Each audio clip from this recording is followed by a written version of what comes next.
পলাশী উৎসব 2025-এ এবার আসর বসেছিল শখের গাছপালা যারা করেন তাদের জন্যে বিশেষ আকর্ষণ পুষ্প প্রদর্শনী।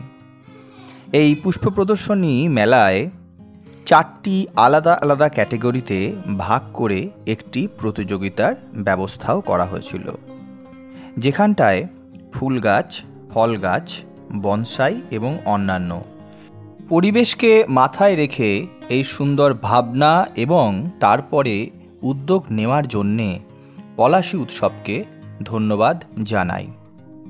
21 এবং 22শে ফেব্রুয়ারি দুদিন ব্যাপী চলেছিল এই পুষ্প প্রদর্শনী এবং প্রতিযোগিতার আসর, যেখানে প্রায় 20 জন বাগানি অংশগ্রহণ করেছিলেন তাদের হাতে সুন্দর সৃষ্টি নিয়ে।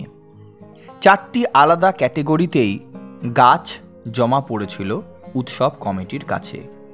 পলাশী এলাকার বাগানিরা যে এত সুন্দরভাবে গাছ করেন সেই তথ্য উঠে এলো পলাশী উৎসব কমিটির সৌজন্যতায় এই পুষ্প প্রদর্শনীর মাধ্যমে। পলাশী ও তার আশেপাশের এলাকা থেকে পলাশী উৎসবে মানুষ দল বেঁধে আসে এই মিলন মেলায় অংশগ্রহণ করতে। সেই মিলন মেলায় দুদিন ব্যাপী এই পুষ্প প্রদর্শনীর উদ্দেশ্য ছিল সেই সমস্ত সাধারণ মানুষকে আরও বেশি করে গাছমুখী করে তোলা, যাতে তাদের সাধ্য এবং পছন্দ মতো গাছ করার উৎসাহ এবং আনন্দ পায়। সেই নতুন নতুন আইডিয়া দেওয়ার স্বার্থেই এই পুষ্প প্রদর্শনীর আয়োজন করা হয়েছিল এবং তাতে সাড়াও মিলেছে প্রচুর।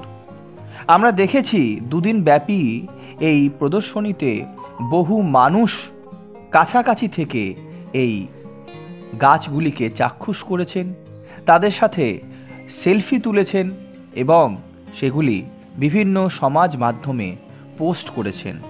এখান থেকেই একটা আইডিয়া পাওয়া যায় সাধারণ মানুষও অনেকটাই উৎসাহিত হবে এবং আগামী দিনে পলাশী উৎসবে এই ধরনের পুষ্প প্রদর্শনীতে নতুন বাগানীদের যোগদান হবে আরও বেশি করে। এটাই ছিল আমাদের মূল কামনা। বন্ধুরা, এখন তোমরা দেখতে পাচ্ছ এই যে পুষ্প প্রদর্শনী তার বিচার পর্ব চলছে। বিচার পর্বের মূল দায়িত্বে ছিলেন রানাঘাটের বিখ্যাত উপেন্দ্র নার্সারি থেকে আগত স্বনামধন্য কৃষিবিদ শ্রী বাদল মণ্ডল মহাশয়। এবারের প্রতিযোগিতায় যে সমস্ত প্রতিযোগী প্রথম, দ্বিতীয় এবং তৃতীয় হয়েছে তারা হলেন প্রথম অভিজিৎ কর্মকার, দ্বিতীয় দীপু হাজরা এবং তৃতীয় অভিজিৎ কর্মকার।